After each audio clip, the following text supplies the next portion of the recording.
found you, Dan. That was creepy. You can tell that I've had my lunch and I've now got my energy back.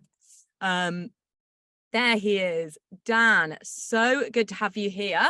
I've asked you to start your video, if you don't mind, so that we can all see. There he is. Hello. I'm also going to ask you to unmute yourself. Yes, can you hear me? We can hear you. Wonderful. I love the aesthetic of where you are. I mean, it looks so cool. This is my loft. This is my loft office. That is the coolest loft I've ever seen. I mean, Thank you. Okay, so Dan, you are a writer, a certified writer of many different formats. Am I right thinking that? Okay, yes. That's right. Also, we have to get into your background in the music industry as well. So I'm going to let that one hang there as a spoiler alert for what's about to come. Dan, I would like to know, first of all, for everyone watching, who you are, what you do, and also what is Writing Club? So my name's Dan. I'm a copywriter, poet and musician. I've been writing now professionally for about 12 years and then non-professionally for a lot longer than that. And I work for an agency called Writing Club. And we are a copywriting agency based in London. There are 7 or 8 of us, depending on the day of the week. And we write everything from scripts through to ad copy, through to messaging guides and tone of voice guides for a bunch of clients all over the world, including companies you might have heard of like F1, EE, British Gas, British Telecom, and loads of different other brands as well. Oh my goodness me. Yeah, that is a lot of different types of clients to write for, certainly. Okay, so I think the first thing that I want to kind of get established in this conversation is that there will be lots of students watching this who will be like, okay, I'm really good at English, and therefore the only job that I can do with that is either be an English teacher, which, you know, is a great job, but it's not the only thing that you can do, or I can write a book. And so you are living proof of the fact that that is not the case. Yes. Can you tell us, just give us a little teaser as to like the breadth of different things that the students might not be aware of that you can actually do as a career with writing? So, yeah, it's a great question. So I had the exact same experience at school. So I was told that if you wanted to be a writer, you needed to be an English teacher or go and write a novel and become the next Shakespeare, neither of which I was able to do. But yeah, so a bit later in life, I had a friend from university who had gone into advertising and let me know about the big wide world of copywriting and the fact that there are writers in businesses and in agencies all over the world that are writing loads and loads of different stuff every day and getting paid for it. So I do everything from my average day will consist of writing. So just this week, I've written a script for a TV ad. I've also written a messaging guide for a new startup. So there's a new company that's just started up that have kind of got an idea of where they want to go, but they don't really know how they want to talk to their customers. So they come to us as an agency and me individually. So we can kind of put together a way of that company speaking. And because obviously different brands have different ways to speak. And then also I've been into one of our clients' offices and helped their internal sort of comms people to write better and kind of give them a copywriting course. So a little bit of English teaching, but very much not teaching Charles Dickens and that kind of stuff.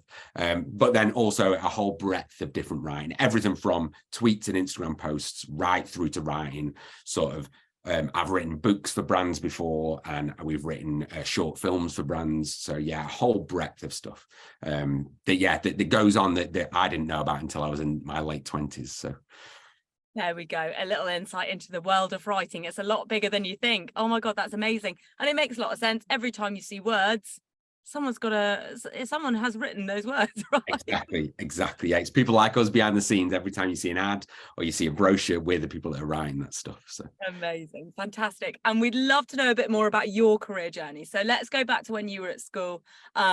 What were you like? What subjects did you like? I'm assuming it was English then.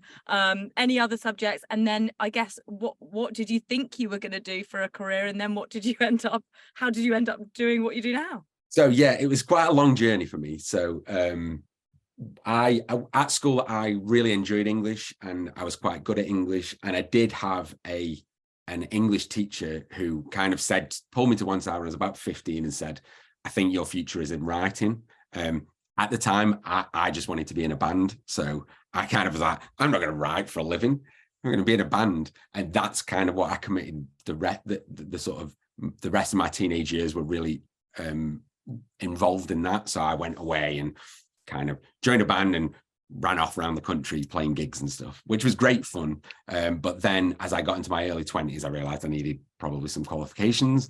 I went to college and got my A-levels in English and media studies. Media studies A-level was really, really useful. At the time, I was just doing it because I liked films and I liked media in general, but it was actually really useful to be able to go into copywriting. After that, I did a media studies degree, then had a bit more time in the music industry. And then as part of that, I had a friend who approached me who was working for a big telephone company at the time. And although I was really enjoying working in the music industry, I was kind of burning the candle at both ends. So needed a bit more of a steady 9 to 5.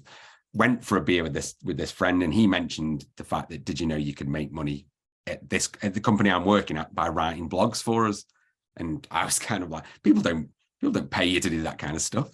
But as it turns out, yeah, they do. And so I literally went for an interview. I had to write a 250-word blog about a new iPhone that was coming out. Somehow got the job. And then this whole amazing world of advertising and copywriting got opened up to me.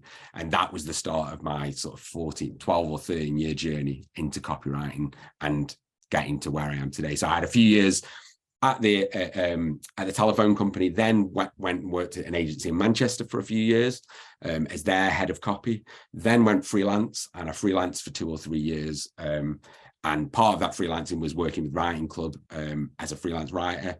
We've got on really well, and they offered me a job, and now I'm senior writer there. Oh my God, amazing. Also, that first job that you got in copywriting is such a great example of a creative job, but like not really in a creative company, or in a company that you wouldn't think was a creative company. Yeah. Like, yeah. That's really interesting. And that's actually something that's come up a couple of times about the kind of like bleeding over into like the different worlds and how you can be creative in a non-creative environment or vice versa. So yeah, definitely. Example. We've actually, I would like to just touch upon quickly your music career.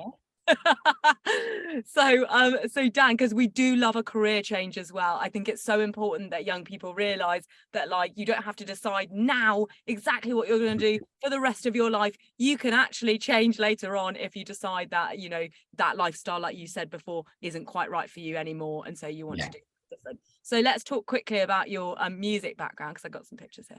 Yeah, so I was, so as I said, as I was kind of going through the process of my entire 20s were really me figuring out what it was I wanted to do and where I wanted to go. And I'd very much had it drilled into me sort of that by the age of 18, I needed to figure out what my career was going to be. And that was going to be my career for the rest of my life, which was terrifying because I had no idea what I wanted to do. So yeah, I kind of bummed around for a while. And then through my 20s, I had various sort of jobs in record shops and bookshops and kind of milling around doing different things. And then my band kind of started to do really well. About 10 or 11 years ago, we ended up getting our first single got playlisted on Radio 1. Then we got picked up by the BBC to play the BBC Introducing Stage at Glastonbury. Then we ended up going on tour and playing festivals all over the UK. And it all went crazy for a little while, which was wonderful. But it was also really eye-opening in that was not necessarily a career route that I thought I wanted to do forever. As I said, it gets quite exhausting quite quickly. And I did really like the idea of going into writing. And I made that decision that, you know, to do it as a hobby was really fun. It was a great experience, but I wanted to move into writing, and that opened a whole new world. And that wasn't until I was probably 31 or 32. Well, it was literally on my 30th birthday. I kind of made the decision, right, I need to make that change. And even now, I've just started a master's in poetry, and I'm hopefully going on to do my PhD. So I'm going to the plan is to do a little bit of lecturing alongside the copywriting, just to bring home that idea that I think a career for life is such an outdated idea now. And particularly in the creative industries, what I found is that having experience in other industries really, really bodes well for you. I think just having one career for the rest of your life kind of blinkers you a little bit. Whereas within the creative industries, people that are coming from all different walks of life and all different backgrounds, that breeds creativity as far as I can see. So it's a really beneficial thing that you kind of jump around and try different things whenever you can. Absolutely. I completely agree with that. Career development comes from trying new different like types Definitely. of working, right? Definitely. Absolutely. And but you've had to work on some like amazing projects. So like, is this picture with your boys? That's a photo from F1, isn't it? Yeah, so one of our main clients is F1, is the F1 brand, and I've always been an F1 fan since I was a kid. I didn't know at first that they were a client. It was kind of, I'd never spoke to my bosses about them, and then a project came up. They said, everyone's too busy for this project, Dan. It's for a client called F1. Can you pick it up? And I was like, yes, I can definitely pick it up. Got to go to the F1 offices, sort of met the client, really got on with them, and obviously being a real F1 nerd, got a load of great opportunities with them. And part of that was, I think it was literally on a Thursday afternoon, the client emailed and said, "I'm really sorry this is last minute, but does anyone fancy going to Silverstone this weekend?" And I was like, "Well, yeah, I'll go to Silverstone." And they were like, "Yeah, it's full VIP, it's all paid for. Oh my God. Do you want to go?" And I was like, "Well, yeah." And then me being cheeky me was like, can I bring my kids? And they're like, "Yeah, oh yeah, please do bring all the family." So lo and behold, sort of the next, I think it was the Saturday morning, I drove down to Silverstone and met the press team, and they gave us 3 VIP passes, and I got to spend the weekend at Silverstone. And it's actually been put in my objectives because I'm the sort of client lead on F1 now, and it's in my objectives this year that I've got to go up to at least one F1 race as part of my research for the year. I need to go to at least F1 race. So it's a hard job, guys, but someone's got to do it. But it's an amazing example of how, like, if you were like a young person, you know, like if you were a child and you're like, I love F1, and you're like, I want to be an F1 racing driver, right? It might be that you do end up getting to work for F1. It just might not be in that kind of like hot seat of like the driver. Yeah, or like, definitely. and that is so the case with so many, you know, young people and like passions. That often the only image, the only understanding of how you can work in that space is by being on the stage, in the driver's seat, whatever. You could be end up copywriting for F1. Like, unbelievable. What a great kind of Exactly. Yeah. And I think it's that thing of, if someone had said to the 15-year-old me who was obsessed with books and obsessed with things like F1, that eventually you could be doing something where you're using both of those skills and living that kind of life, I would have just not believed them. So well, that's what we're here to do today, to make sure that people are aware that that is actually a thing you can do. Amazing. Amazing. And in the last couple of minutes that we have, what is your advice that you would give to young people watching this who might want to, you know, think about a career in writing, in any form of writing?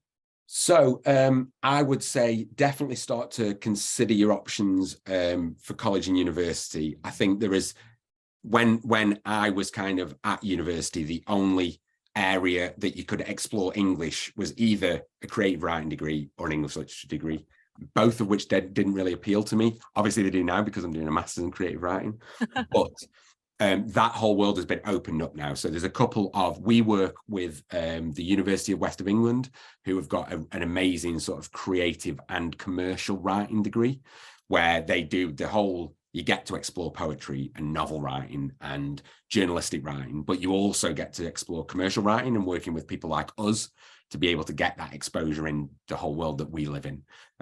So that's definitely worth exploring. And I would say, if you're interested in commercial writing and you're interested in copywriting, there are agencies all over the country that are a small group of people that are really passionate about writing. They're really passionate about what they do, and sending an email to them can open up an entire world for you. It can be as simple as a couple of lines that say, I'm really interested in this.